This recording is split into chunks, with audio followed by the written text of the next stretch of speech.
Time for some good chip chat. The Trump effect has major companies reshoring the semiconductor industry.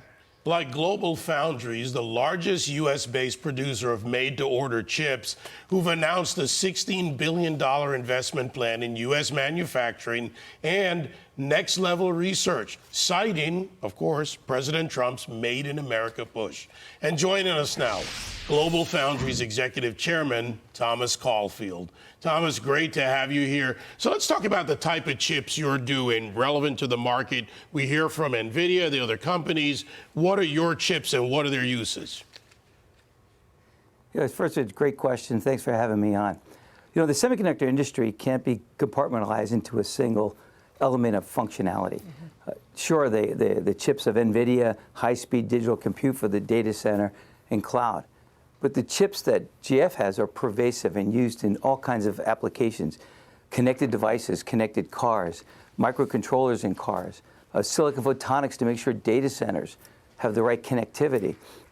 We call wide bandgap materials in GaN, where we could deliver more power efficiency to data centers. It's a broad set of the market. It represents in actual volume of silicon, about 70% of the semiconductor market are the types of technologies GF brings to the world. Thomas, were your customers pushing you to have more fabrication here in the United States, closer to home, so to speak? Yeah, I think there's a number of factors at play. Let me give a little bit of facts and statistics. Today, the U.S. manufactures about 17% of the world capacity. However, U.S. headquartered companies represent 50% of that demand, so big imbalance.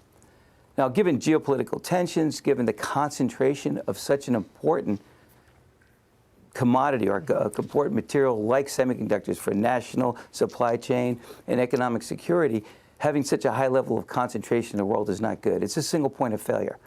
And so this idea of supply chain resiliency, because of concentration and also because of the big imbalance in the U.S., our customers are more and more interested in allowing us to build what we call global for local. We have a global footprint, so we can produce locally for our customers where their customers need that supply.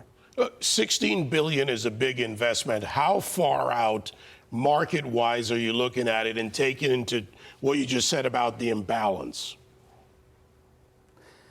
Look, GF is one of many companies that needs to make these investments. $16 billion is a lot of money, and that's the kind of scale we require in our industry because of the complexity of the technology. For us, that $16 billion is over the next 5 to potentially 8 to 10 year horizon. It's really going to be dictated by our customers' demand so that we don't build empty factories. I mean, it's very important that as we leverage our investments in partnership with government co-investments to create this capacity, that we do and make economically viable facilities and not empty factories. So we'll gladly spend this money as fast as possible. We want to make sure we align our supply and capability with our customer demand. Thomas Caulfield, great to see you, sir. Thank you so much.